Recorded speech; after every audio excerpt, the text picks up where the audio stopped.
First wipeout. Are you okay? I was taking you to. Are you okay?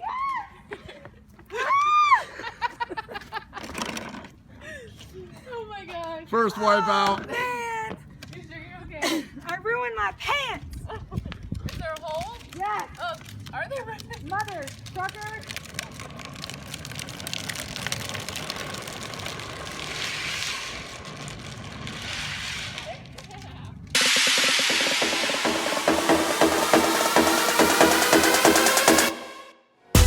Hey guys, welcome to another week of the Go HQ podcast.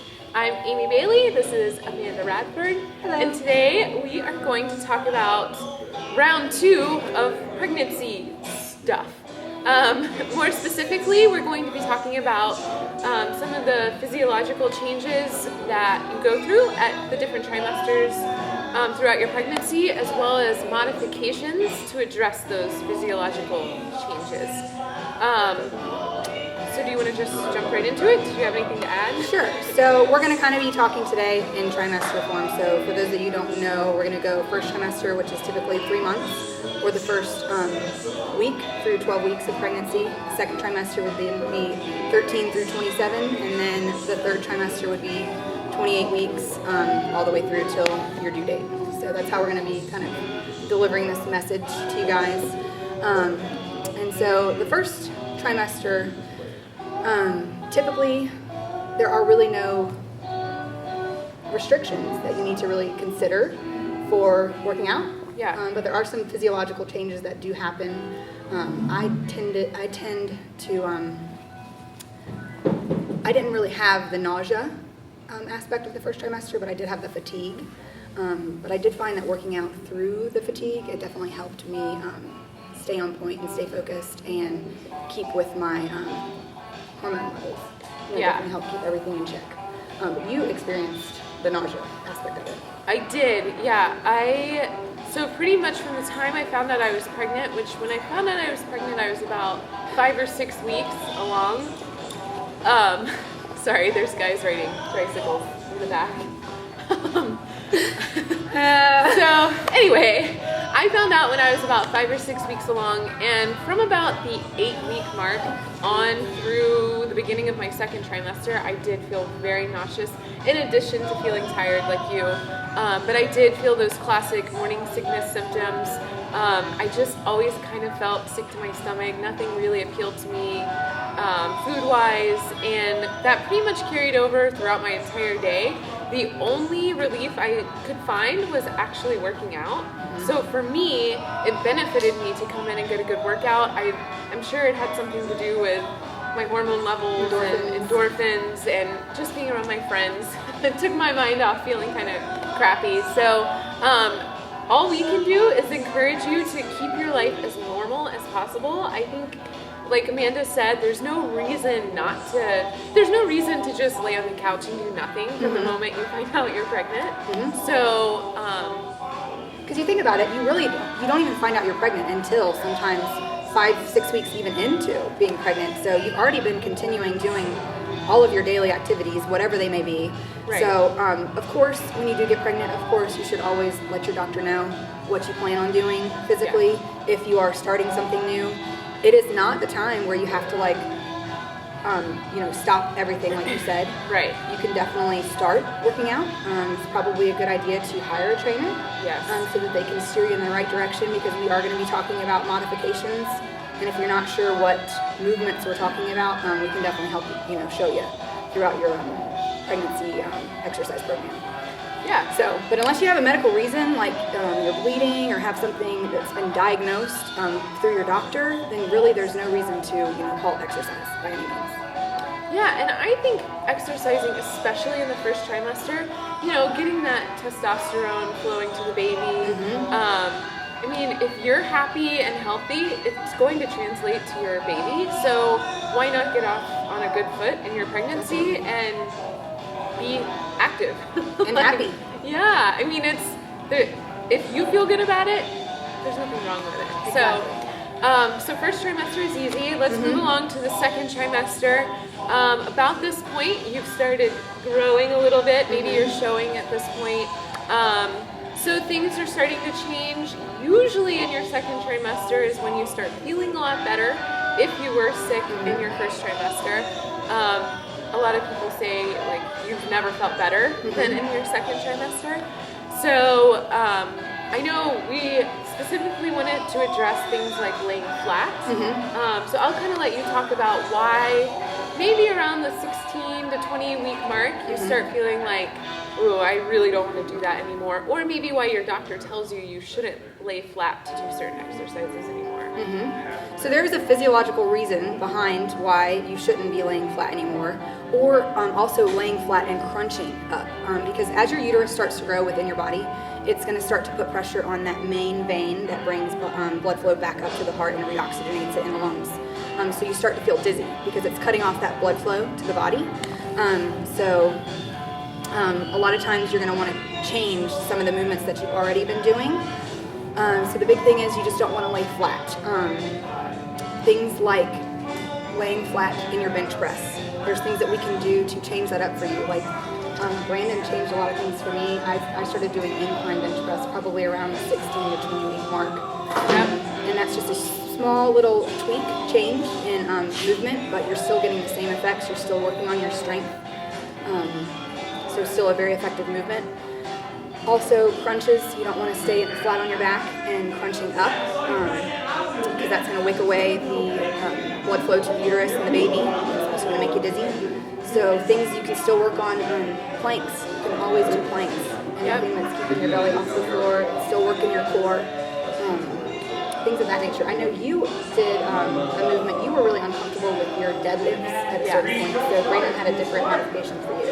Yeah, so I would say towards the end of my second trimester, anything where I was really bearing down and had to kind of like not hold my breath, but just kind of contract everything really tight, it felt really uncomfortable in my hip and pelvic floor area. So one thing that Brandon had me do, I still did deadlifts, but he elevated my deadlift bar so I didn't have as far to pick the bar up from the ground.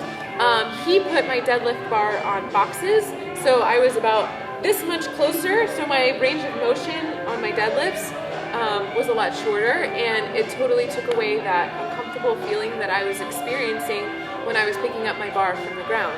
I also felt really uncomfortable doing things like toes to bar and pull-ups and anything that I was doing a heavy abdominal strain for. Again, it had a lot to do with what you were saying with that, like intra-abdominal pressure. Yes, that big word. Nurse Amanda to the rescue. I love it.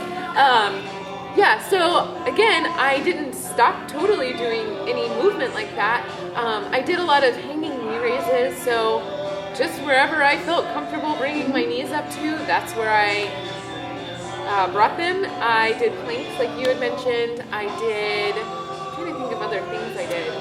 Like instead of like the burpees where you go all the way to the floor, towards the second trimester that started becoming uncomfortable for me. So I did the squat thrust, which is just a burpee where you don't go down to the floor. So there's tons of modifications you can do. I did mountain climbers on the parallel board.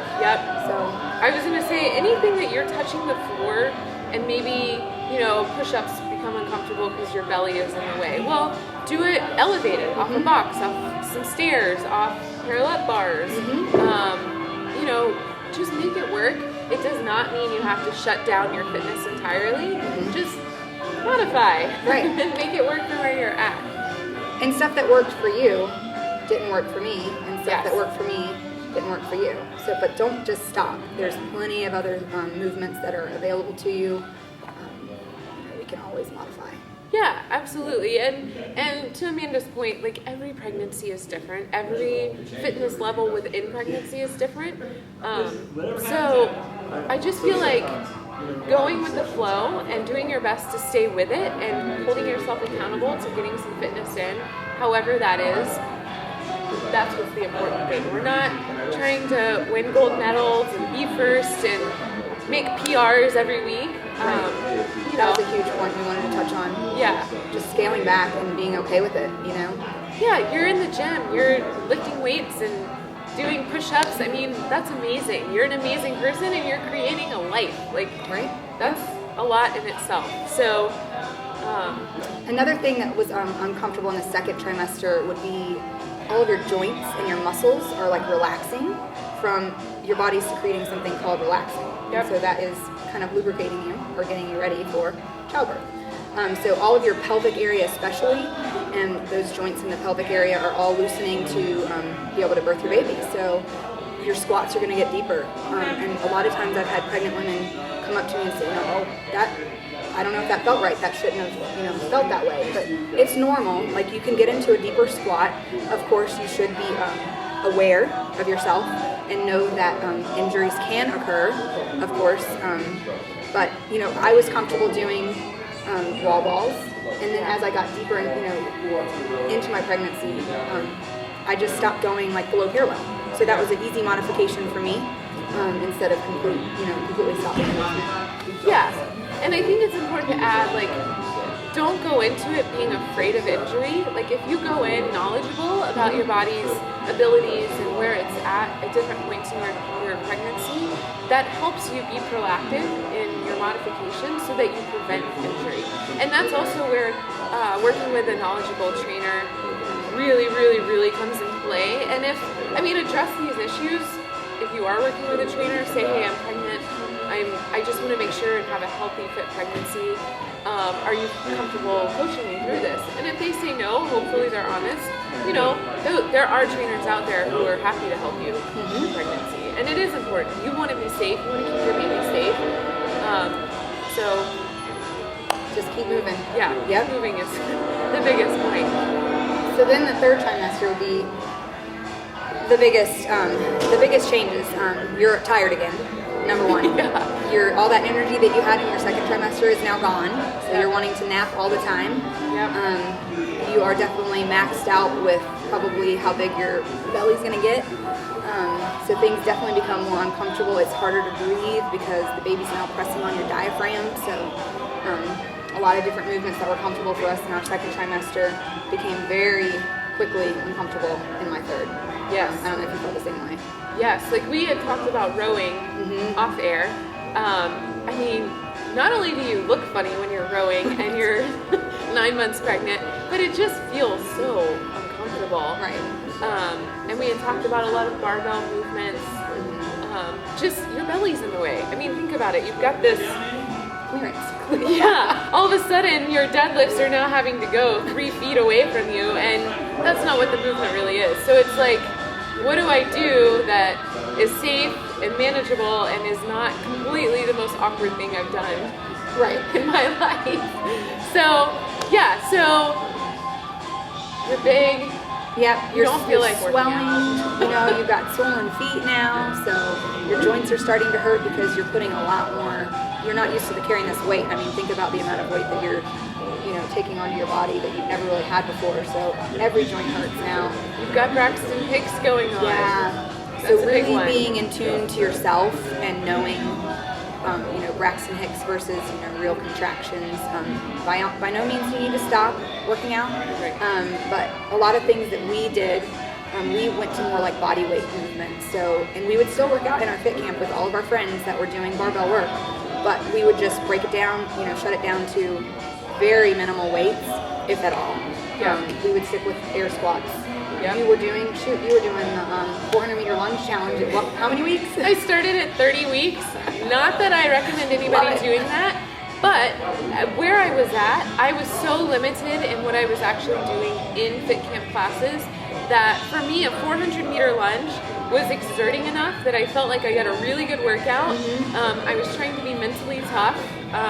This is for a whole nother podcast, but I was planning to do a totally natural childbirth, and I knew a 400 meter lunge was going to be very mentally exerting for me to stay focused. So that was another reason, in addition to the physical aspect of it. But yeah, body weight stuff was about all I could manage. And by the time I got to 40 weeks, I was walking on a treadmill. I was not even doing body weight stuff. but I was committed to staying moving. I think I put a bar on my back on my due date, and I was like, nope, I can't even do a squat. I think the baby will come out if I do a squat. So again, just sticking to what feels comfortable.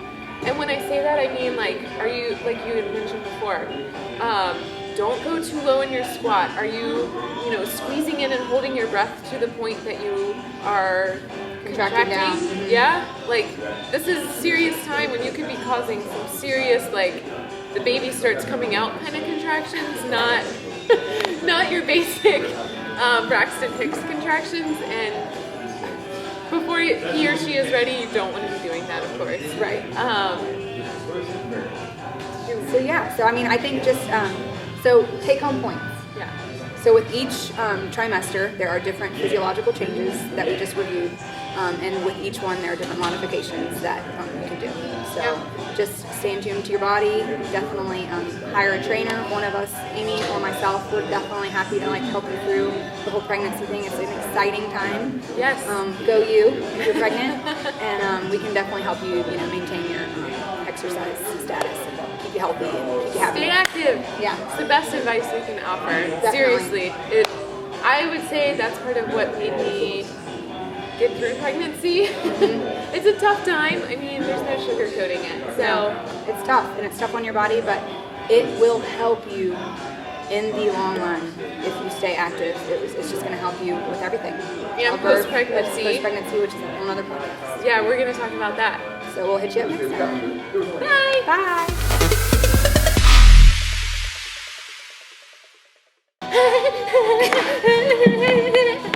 Human Unique New York. The unique